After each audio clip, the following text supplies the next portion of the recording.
এই টাকা ফেরত আনার জন্য কার্যকর উদ্যোগ গ্রহণ করতে হবে। এর সাথে সাথে শুধু টাকা আনলেই হবে না, মানুষও আনতে হবে। এই টাকা চুরির সাথে জড়িত, এই দুর্নীতির সাথে জড়িত এই দুর্নীতিবাজ কর্মকর্তা রাজনীতিবিদদেরকে অবিলম্বে গ্রেফতার করে বিচারের মুখোমুখি করতে হবে। দেখেন, পাপ কিন্তু পাপে কোখানে ছাড়ে না। কোরআন শরীফের একটা আয়াত আছে, সূরা আনআম 123 নম্বর আয়াত। যারা প্রধানমন্ত্রীকে ঘিরে ধরেছিলেন, তেল মালিশ করছেন, তাগারে কাউকে পাওয়া গেছে? বলেন তো, উনি পালানোর সময় তাদের পাওয়া গেছে? পাওয়া যায়। এই জন্য দাম্ভিকতাটা কোন সময় ভালো ফল দেয় না। একজন বিচারপতি,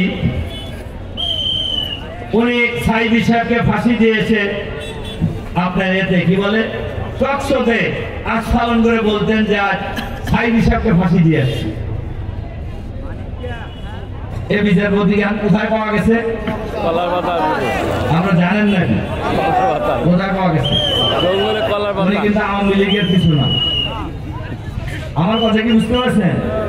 উনি কিন্তু আওয়ামী লীগের কিছু না, কিন্তু কথা বলার সময় এমন ভাব দেখাইছে যে শেখ হাসিনার উপরে।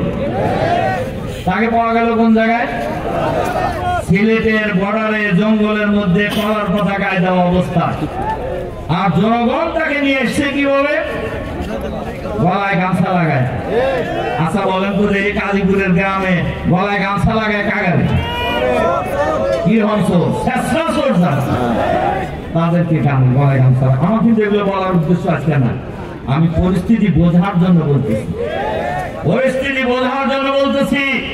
দাম্ভিকতা কারোর জন্যই ভালো নয়। অহংকার আল্লাহ পছন্দ করেন না।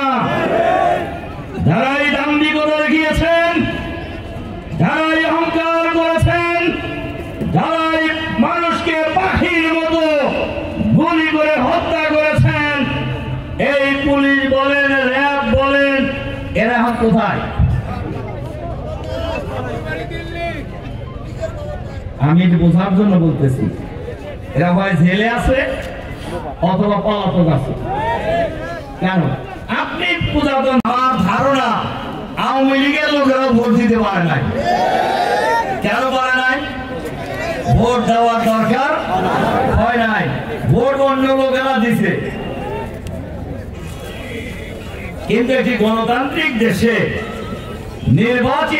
নির্বাচনী ব্যবস্থা যদি জারি না থাকে, তাহলে কি জনগণ তাদের পছন্দের প্রতিনিধি নির্বাচন করতে পারে?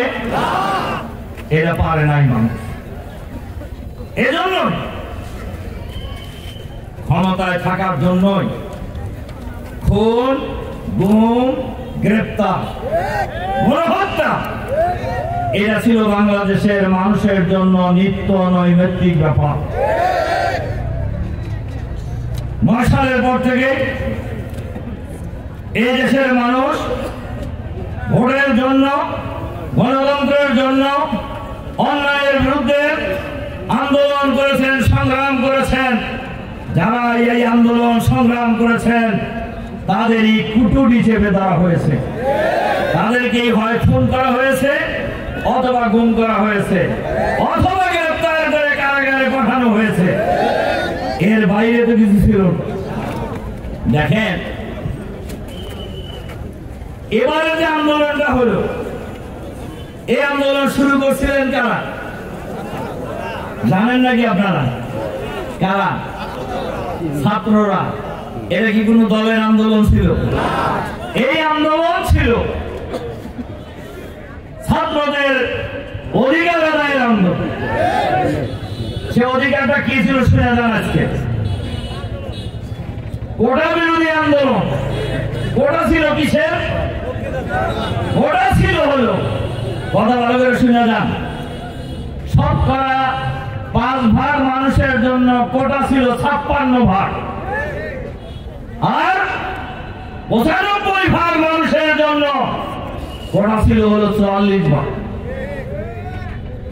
যে আন্দোলনে অনেক আওয়ামী লীগের পরিবারের সন্তানেরা অংশগ্রহণ করেছিলেন তাদের অধিকার আদায়ের জন্য।